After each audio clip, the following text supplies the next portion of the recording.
go straight on. Oh no, I love it. That's it.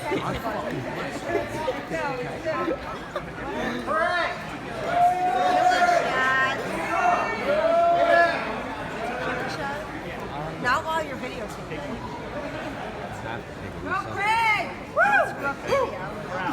Hello? Mic check 1 2 1 2.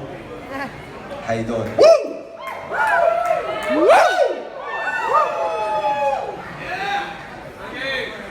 You look nervous.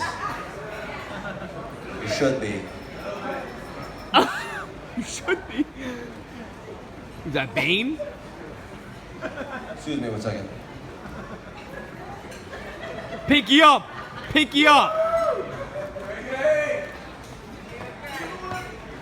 Before I begin here tonight, I'd like to give the youngsters, aka Brian Main's kids, Giovanna and Frankie, an opportunity to exit the room before I permanently disfigure their once so precious and virgin minds. Kids, beat it! You want to keep them?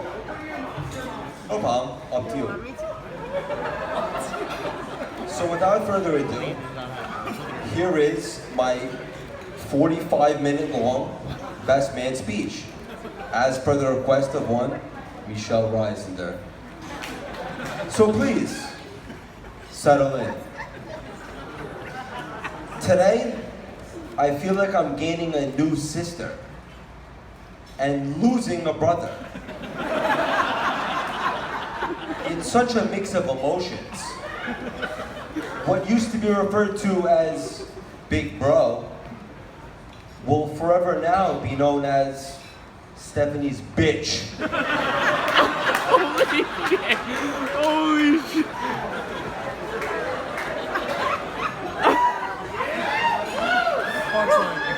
Of course he is. We all know that Mark can be a bit of a warrior. But here's one fact that should put his mind at ease. On average, married men live 2 years longer than single men. Even better, it feels more like 10 years.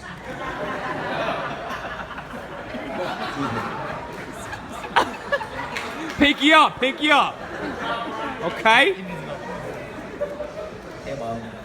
Hey, Mom. Good evening, ladies and gentlemen. I'd like to thank you, everyone, that made it here tonight to share Mark and Stephanie's giant day.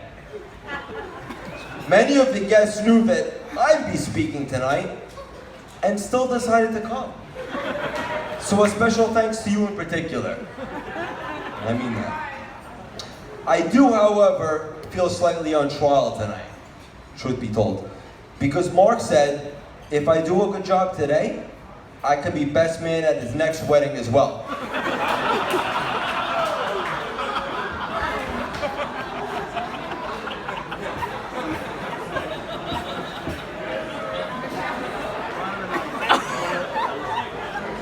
For those of you geeks who don't recognize me, allow me to tell you just into who the hell I am. My name is Craig fucking Siegel. The better looking and more physically fit of the two Siegel brothers. And also, I am hung like an oversized albino rhinoceros.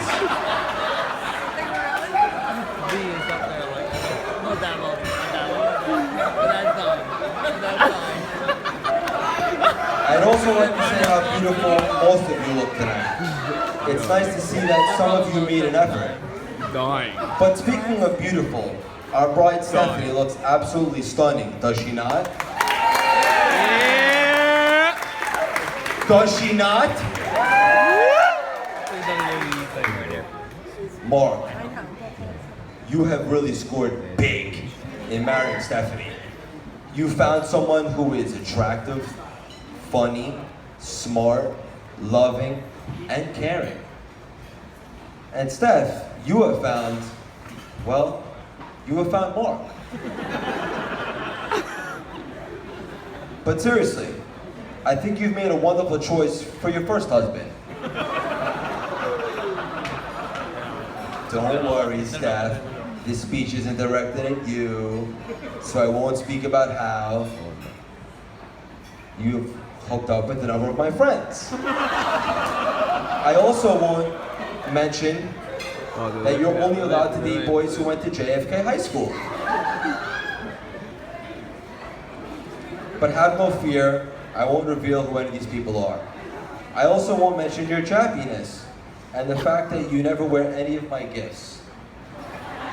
True. It truly hurts my feelings. I mean, truly.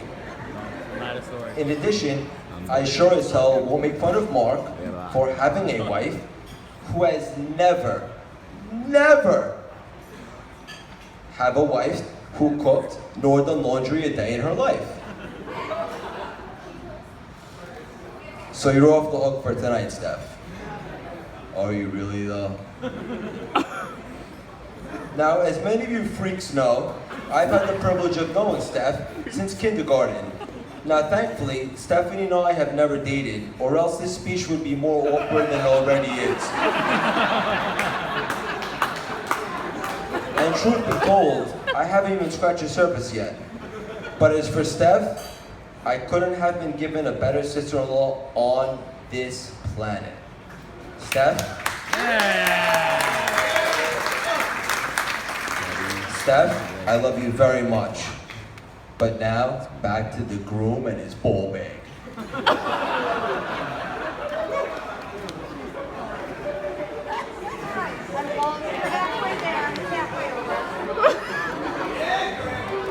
Mark and I met in the 80s.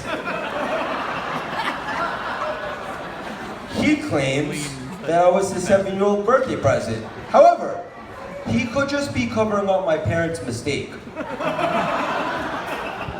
Either way, to be honest, Mark has always been my hero. I've always looked up to Mark and thought he was the coolest cat in the game. It started young, when I happened to be sneaking around Mark's closet, only to find a pile of Playboy magazines. So naturally, I wanted to copy Mark. It was a day later where I was caught downstairs in the basement reading an upside-down Playboy magazine. I was 3 years old, by the way. Thanks, Mark. As the years went on, so did my worship of my older brother. When Mark entered his rebel stage, I would follow suit. Only issue was, he can get away with frosted blonde tips at his age and earrings. But me at 9, I looked more like a hermaphrodite midget transvestite. Of course, I can credit most of my young adult knowledge to Mark and his wonderful friends, as they sabotaged my virgin mind. They taught me every curse word on the planet, and I would use those at a very early age.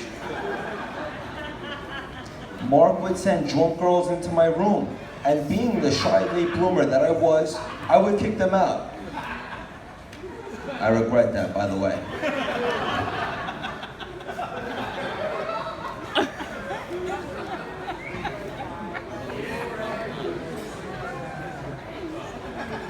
As time went on, a new trend would begin. This was the Mark framing me and getting me in trouble phase. Exhibit A. Mark and I were wrestling in Aruba, only for Mark to claim that I was being too rough. He is 8 years on me, by the way. No problem. When we went back to the room, Mark told my parents he had just urinated blood as a result from me punching him in the kidney. This resulted in me being grounded on vacation. No big deal.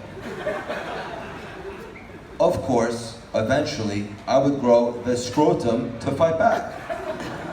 Like for example, Exhibit B, when I threw a double D battery at Mark's head, resulting in a gorgeous, beautiful black eye. I also catapulted a VHS tape at our co-best man, Brian's cranium as well. After this, they stopped torturing me. Ever since I can remember, Mark has been the ultimate ladies' man. I mean, the guy loves snapper. I mean, who makes their bar mitzvah theme strictly sexy supermodels? Mark does. I'll never forget the time my friends and I were playing video games in the den when Mark walks down one of his latest conquests, only for my buddy to recognize her. She was our age, by the way. Again, 8-year difference, no problem. Or the time I finally accomplished my lifelong mission, when Mark and I finally made out with the same girl. I may, or may not, have grabbed her head, mid-kiss with Mark, and jammed my tongue down her esophagus. Anywho, of all the women on God's green earth, there is only one. And the Craig means one that captivated his attention and heart like no other. And that young lady is his beautiful bride tonight. How do I know this, friends and family? It's quite simple, actually. You see, Mark has achieved extraordinary and historic achievements since dating Stephanie.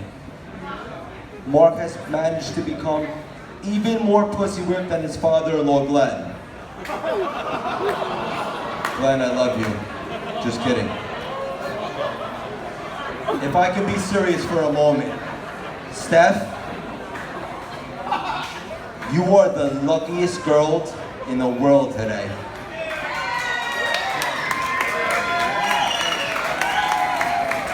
Excuse me, you by the bar, zip it. Mark isn't just another catch. Mark is the catch. Most siblings go through their good and tough times. Mark and I, however, are the exception to sibling rivalry. Mark is, and will always be, my best friend, my idol, and my hero.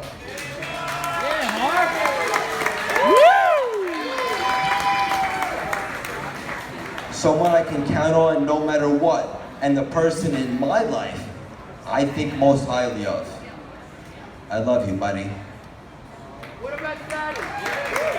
So let's all raise a glass for the most important people here, the Chillins. Mark and Stephanie, I wish you nothing but all the happiness in the world. The best is yet to come. Mazel tov and toodles.